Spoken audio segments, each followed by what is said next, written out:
Today, many environmentalists argue that suburban sprawl, the practice of filling the space between cities with endless low-density car-dependent development, harms the planet and our public health. Sprawl has replaced the clear distinction between urban and rural of the past with a homogeneous blend of the two.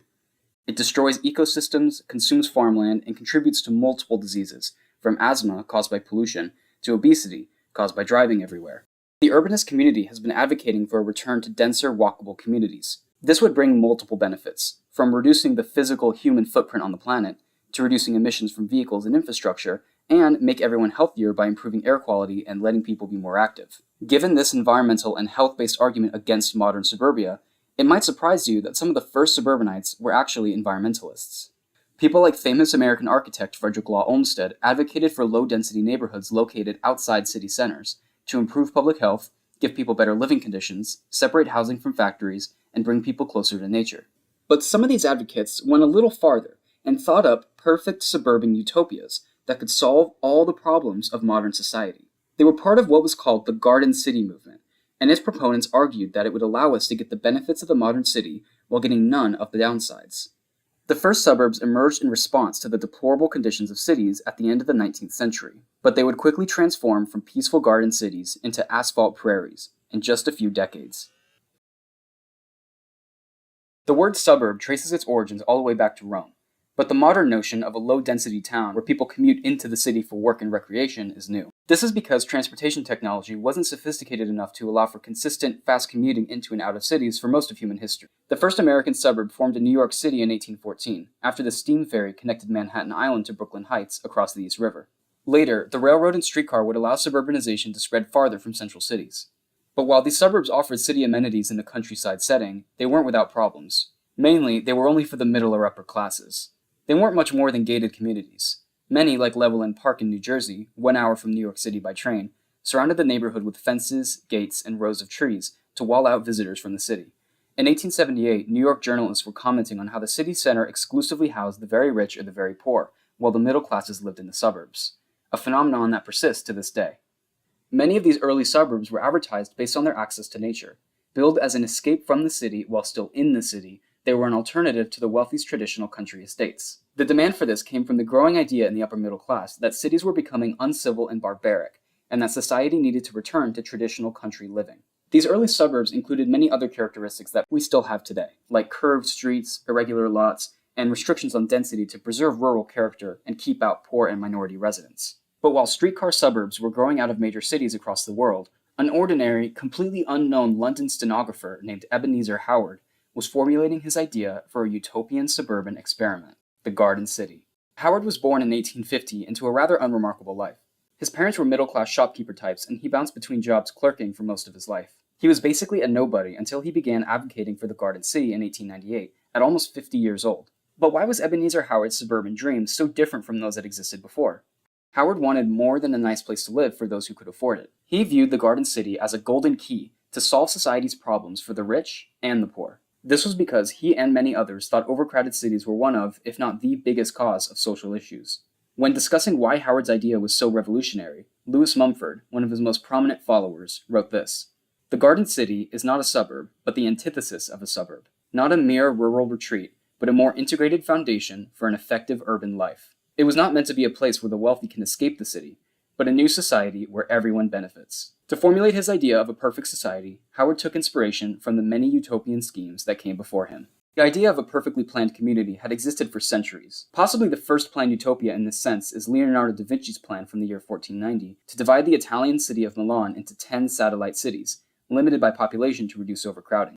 Later in 1619, a German Lutheran theologian named Johann Valentin published Description of a Christian Republic, where the narrator is shipwrecked on an island, and after passing a moral examination, enters the walled utopia of Christianopolis. But the advent of the Industrial Revolution gave utopians greater fervor, as the divisions in society became starker than ever before. In the early 19th century, Welshman Robert Owen ran a successful factory at New Lanark in Scotland, on the principle of worker benefit at the expense of profit. Afterwards, in 1825, he purchased the town of Harmony, Indiana, and renamed it New Harmony to start a utopian experiment. Why the new? He planned to house 1,200 residents in a single superstructure that surrounded a large courtyard. It would be bounded by farmland and industry that the residents would work, making the city self-sufficient. Hopes aside, New Harmony would fail 2 years after its creation. A few decades later, in 1854, the most similar precursor to the Garden City was thought up by Robert Pemberton. He proposed 10 cities in New Zealand he called happy colonies, which were characteristically circular. Pemberton didn't choose this shape for any sort of rational reason, though, but because the sun, moon, and other things in nature are round, and because intersections stop motion, and motion is important for philosophical reasons. Another large influence for Ebenezer Howard was communitarianism, that emphasized small community ties, responsibilities, and self-government. While in the US as a young adult, Howard heard a prominent American spiritualist named Cora Richmond advocate to abandon the materialistic, dehumanizing, crowded cities of the modern age and return to the ideals of the early American Republic and small communities. Howard moved back to London in 1876 with his new communitarian mindset. During this time, many English radicals were advocating setting up home colonies to demonstrate utopian ideas on a smaller scale. One of their central focuses was the process of buying and selling land, which many thought was the root of society's problems and the cause of overcrowded cities. So many of the utopian planners from the century, including Ebenezer Howard, made cooperative ownership of land an essential component of their projects. By the 1890s, the home colony movement was becoming increasingly mainstream, which opened the door for Ebenezer Howard to introduce his panacea for all of society's problems, the Garden City. Howard laid out his ideas in the only book he ever published, in 1898, titled Tomorrow, A Peaceful Path to Real Reform, heavily revised and republished as Garden Cities of Tomorrow 4 years later. In it, he described how the Garden City was meant to be an alternative to rural and urban living. He portrayed big cities as a magnet, attracting people from the countryside with promise of work, services, and opportunity. He thought this magnet was so strong that it drew too many people into cities, leading to overcrowding, poverty, and disease.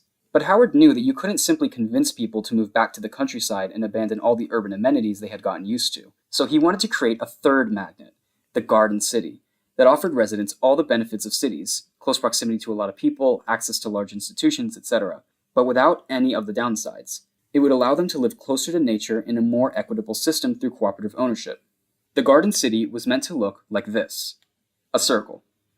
Okay, not really. Unlike Pemberton and his happy colonies, Howard didn't want them to be actual physical circles. It's just that he was neither an architect nor an urban planner. The circles were meant to be diagrams, giving you an idea of what the city should look like while leaving the specific design up to individual architects. Anyway, his model Garden City had a giant park at the center, surrounded by a boulevard and most of the city's government buildings. This road was surrounded by another park, and then a large, glass-enclosed winter garden and shopping arcade he called the Crystal Palace, on a massive 420-foot wide Grand Avenue, with other institutions like schools or churches on it. The city would be subdivided by large radial tree-lined boulevards into distinct quarters that could be built separately. Houses would be of mixed architectural style and size, ranging from detached single-family homes to group apartments, with some cooperative gardens or kitchens. There would be space for all social classes. The residents of the Garden City would join construction societies and cooperatives that would manage their own neighborhoods, limiting the government's influence over daily life. About a 15-minute walk from the city center, you would find the Greenbelt. The Greenbelt was meant to be a permanent growth boundary that would surround each Garden City. The space would be reserved for factories, farmland, and parks, allowing residents to work local jobs instead of commuting into the big city, just like Owen's New Harmony and many other earlier planned cities. A railroad line through the Greenbelt would connect residents to the old metropolis or other Garden Cities. Once a single city reached a certain population, construction would leapfrog over the Greenbelt to begin building an entirely different city, keeping population densities low and leaving large amounts of green space between urban areas. These groups of a number of Garden Cities formed a social city, where residents could travel between them to access institutions like universities or hospitals that served a larger population than a single community. With this network of Garden Cities, Ebenezer Howard saw a way to get all the benefits of the city while connecting us to nature and eliminating poverty. His book was an instant hit and was soon spread across the globe and translated into multiple languages. Ebenezer Howard was unknown a year before, but now he was a worldwide phenomenon. Many people saw his Garden City as a perfect way to alleviate congestion around major cities. But not everyone was convinced. In London, the Times said that while the idea was good in theory, it was too utopian to ever be implemented in practice. And the Fabian News echoed this, saying Howard should be advocating to improve existing cities instead of devoting his life to a pipe dream. They said, these plans would have been in time if they had been submitted to the Romans when they conquered Britain. Only 5 years after the book's publication, the first real attempt at creating a garden city was started. It would be called Letchworth. Originally just named First Garden City, the Letchworth project began in 1903 on a plot of land 35 minutes by rail from London. Letchworth's planners, Barry Parker and Raymond Unwin, had the challenge to turn the diagrams of a stenographer with no architectural experience into a real city. Unlike some earlier planned cities, Letchworth didn't have a millionaire sponsor. Instead, it was founded by a limited dividend private company for community benefit. As a result, the planners also had to deal with a chronic lack of funds. They built the town with a mix of winding roads that respected existing trees and topography, and geometric roads near the city center. In order to make the city feel more lived in, Letchworth's residential quarters were made to look like the chaos of medieval towns, with tons of mismatched building styles and sizes. Most of the housing was family-oriented, but Ebenezer Howard strongly advocated for cooperative housing for unmarried young professionals. This caused Letchworth to build the neighborhood of Holmesgarth. Okay, so while Howard argued for this neighborhood because he believed everyone should be able to afford to live in the Garden City regardless of income and all that stuff, he also just really needed a place to live. After the death of his first wife and the failure of his second marriage, he began living life as a lonely bachelor again and needed an affordable apartment. Just a little piece of Ebenezer Howard lore for you. Back to Letchworth, the entire city was surrounded by a green belt and included many parks within the borders as well, and everything was within walking distance. Fun fact, it was also the site of the first roundabout in England. All said, they did a great job at a first attempt at turning a diagram into a real city. But while Letchworth was undoubtedly a great place to live, as many observers noted, it didn't achieve the Garden City's most ambitious goals. One of the most important factors that would turn a suburb into a garden city was having local industry and jobs, eliminating the need to commute away from your home. But Letchworth only had one clothing factory and a small tapestry workshop, which wasn't enough to support the residents.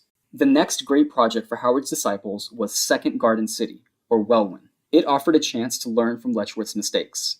The city was built on empty land that Ebenezer Howard bought with some friends, 21 miles from London. In addition to all the things that made Letchworth a great place to live, Welwyn was able to become a minor industrial center. Its manufacturers included a shredded wheat factory and a pharmaceutical company. But similar to Letchworth, it wasn't enough, and Welwyn became just another London commuter suburb, albeit a very nice one. By this point, the Garden City movement wasn't impressing contemporary observers anymore. As the book Paradise Planned put it, a great name, by the way, for a massive book. If Letchworth had appeared ahead of its time, Welwyn Garden City had not. Welwyn's local democratic government didn't work as intended, and its investors were maximizing profit instead of community benefit. The only influential legacy of Welwyn was that American planners Clarence Stein and Henry Wright took inspiration from it for their own version of the Garden City back in the States. While these two garden cities failed to meet their most ambitious goals, I want to make sure I don't undersell them too much. They were beautiful, complete cities built from scratch that included great green space, affordable housing, and many innovative ideas. Welwyn would be the final garden city Ebenezer Howard was directly involved in. He died in 1928. He was a man who spent the majority of his life unknown and only ever published one book, but he started a new era for city planning and was eventually knighted. That's right, it's actually Sir Ebenezer Howard. I'm also happy to report that he married again, and he and his wife are buried in a cemetery in Letchworth Garden City. Howard's movement, even before his death, was always bigger than himself. Aside from the two official garden cities in England, others had been popping up all over the world. Everything from the City Industrielle in France, to Hellerau in Germany, to Kingsport, Irwin, and Atascadero in the United States. So Howard's direct projects had a certain level of quality control, but some of the suburbs claiming they were garden cities weren't anything special. Maybe they had some parks. Most American planned cities during this time period were either company towns, like Hershey and Pullman, religious projects like Zion, or for-profit business ventures like North Charleston. Or they were like Pacific City, which was the Fire Festival of Garden Cities. Set up not in the US, but in northern Mexico, it was advertised to potential residents as a puritanical paradise where you could be free from sin, advertisements, alcohol, and lawyers. But when the colonists arrived, they found a desolate landscape, barely farmable, with little water, but lots of malaria. Anyway, the few American plans that approached Ebenezer Howard's ideas were never built, like Mossman in Montana, or they weren't able to meet their planned objectives, like Atascadero in California. But in 1929, the brand new suburb of Radburn was created, and it would be a garden city for the modern age. It was the brainchild of those American planners from earlier, Clarence Stein and Henry Wright. They saw the Welwyn and Letchworth garden cities while on a special investigation, their words, in England. They intended to take the ideas attempted at those two walkable cities and adapt them for the automobile, which by this point in 1929 was quickly becoming the dominant form of transportation in many places. Located 20 miles northwest of New York City along a railroad track, Radburn was probably the only true attempt at making a garden city that was automobile-friendly. According to Stein, Radburn was designed to answer the enigma, how to live with the auto, or, if you will, how to live in spite of it. This truly was a trial for suburban planning, an attempt to make a city based on the automobile that still respected a small community feel, walkability, and access to transit. The planners' innovation was to completely separate cars and pedestrians. They made heavy use of cul-de-sacs to discourage through traffic on residential streets, and funnel everything onto smaller and then larger roads, a design common in modern suburbs. But the key difference between modern-style suburban planning and Radburn is that Stein and Wright didn't intend for everyone to drive everywhere. They created a vast pedestrian and cyclist path network that took residents to local amenities like the community school. The paths meandered through shared parks and never interacted with roads. The front doors of Radburn's houses actually opened onto these footpaths, and a side door was placed next to the garage. Radburn was an attempt to allow residents access to the revolutionary technology of the automobile, while retaining the small-town human scale that Ebenezer Howard's Garden Cities had. People were really excited for Radburn. Jed Smith wrote that Radburn was a town where roads and parks fit together like the fingers on your right and left hands. A town in which children never need dodge motor trucks on their way to school. A new town, newer than the Garden Cities, and the first major innovation in town planning since they were built. Sadly for Radburn, it was unsuccessful for numerous reasons. The most obvious was that 1929 was a terrible year to start a massive development project since it was right before the start of the Great Depression. The economic crash eventually halted all construction, and only 1.5 neighborhoods were completed. But even these didn't live up to expectations. Wright and Stein intended that the footpaths would become the primary access point to people's houses, but because cars were necessary to get anywhere outside of the city, the streets became the house's main entrance. This was a problem because, according to residents, the cul-de-sacs felt isolating and lonely.